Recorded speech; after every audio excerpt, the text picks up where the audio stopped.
Important people make enemies. Get off my land. And enemies Pleased to meet you, Gabriel. always come back. Miss Bennett, I don't know what you're doing at Aidensfield. You don't want to see me ruined. You'll just have to wait and see. Heartbeat, Sunday at 8 on ITV. Tonight, just ahead of peak practice on ITV, a news update on today's flood and transport problems around the country. That's here on ITV at 9.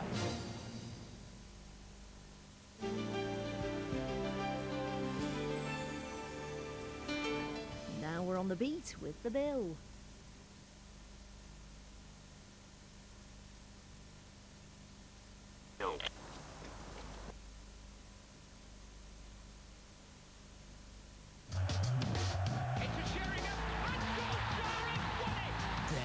They were the kings of Europe.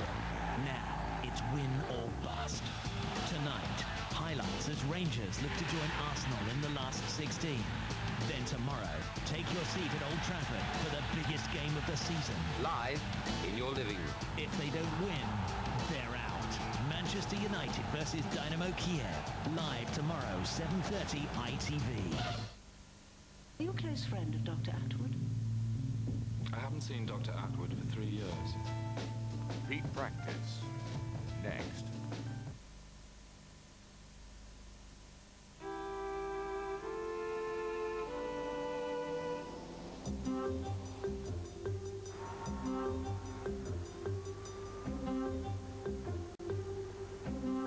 If someone shows an interest in your business, it pays to show an interest in them. Find out how conversion marketing through the mail could help you win more customers. Visit our website. Classico welcomes you to Toscana, Roma, Napoli. The inspiration for our pasta sauces with a delicious made-from-scratch taste. Made with plump, juicy tomatoes, olive oil pure as the air in the mountains, and the freshest ingredients picked at the height of perfection.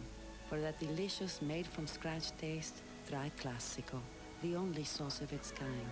Taste the difference authenticity makes. What about flashing your legs? No, I don't think so. Right, let's see what else I've got. Now, what about flashing your... No, I'd feel uncomfortable. Right. Now, I know this looks like you can see right through it, but you're supposed to. You just wear a sexy bra underneath. There's no such thing as a sexy 44 double E. You're not, are you? Kay Mellor's Fat Friends, Thursday at 9. Didn't know she was size 24. That's even bigger than me. Now we join Dermot Monaghan for a news special.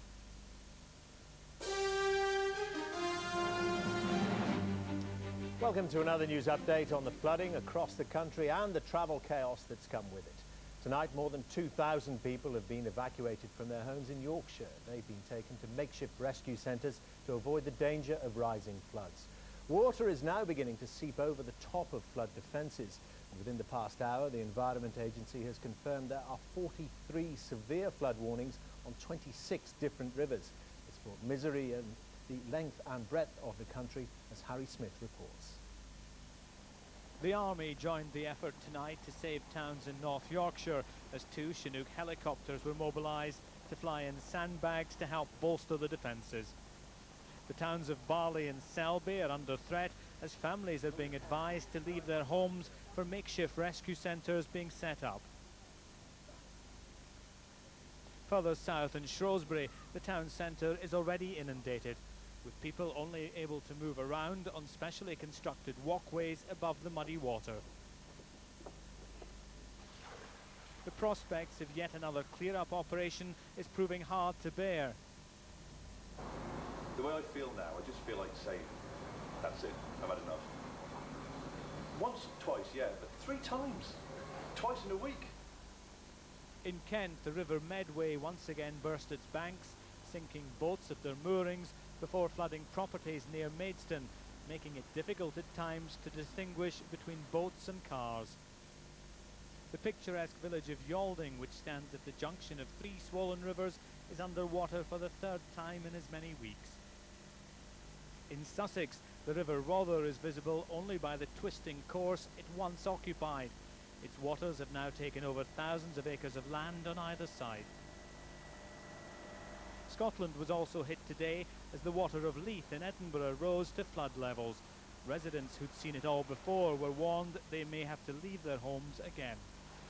I'm not going out at this stage. Supposing it comes in the front door, I'm staying where I am. In the northeast of England, they seemed equally determined not to be beaten by the deluge.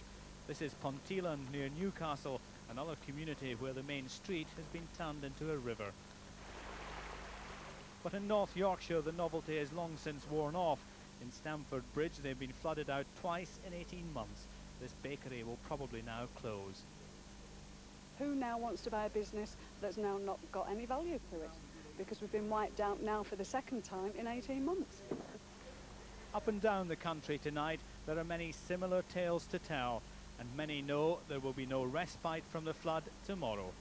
Harry Smith, ITV. So let's take a closer look now at those swollen rivers. And with more heavy rain forecast, the risk of flooding is growing by the hour. Tonight there are 43 severe flood warnings on 26 rivers across the country. And the area worst affected is the north of England, which has seen the heaviest rain over the last 24 hours. The River Ouse in York is on the rise again and in danger of overflowing, and the River Pont and Aire are said to be critical. There's more flooding in the Midlands as well. Both the River Severn and the Trent are on high alert and in danger of overflowing.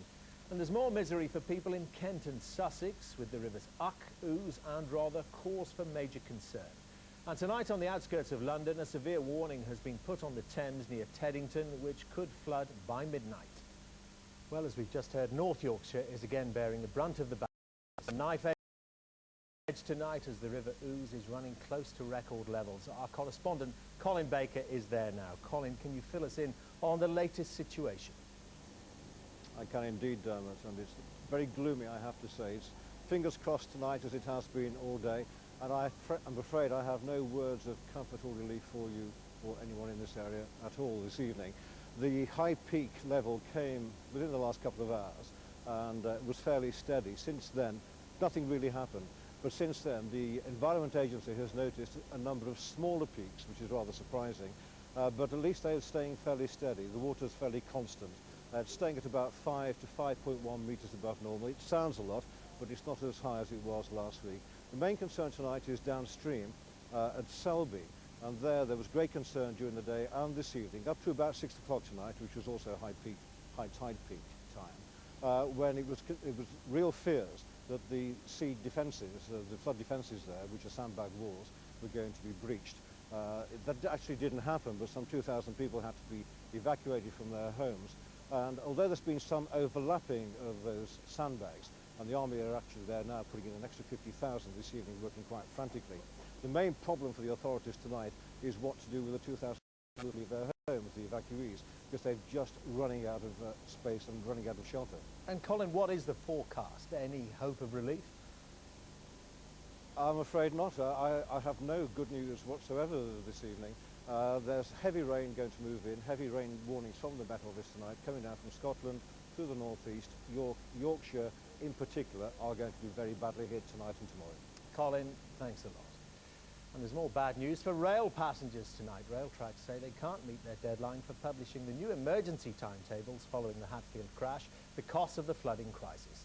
Advice to passengers is check with the National Rail Inquiry Service before travelling. The news on the roads is no better. Many have been closed. With the details, here's Ben McCarthy. Travel in many parts of Britain has become an ordeal.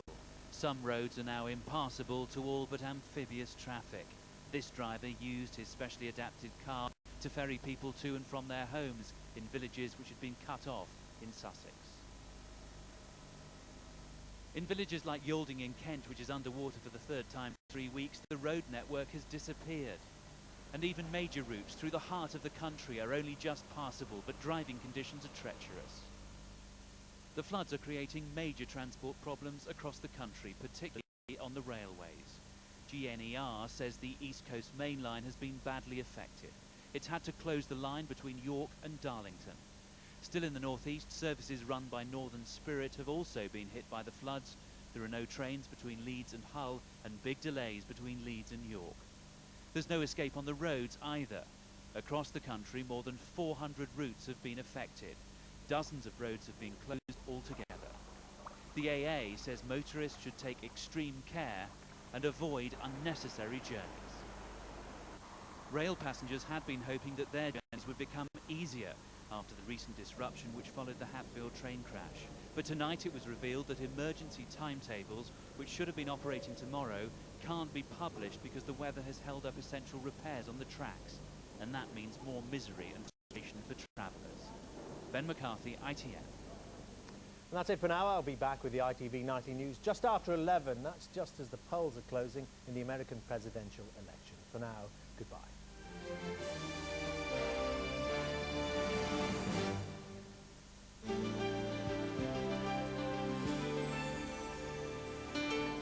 In an hour, Chris Tarrant has more brilliant and bizarre moments from the world of television. Now Dr. Will Preston makes a timely return to Cardale.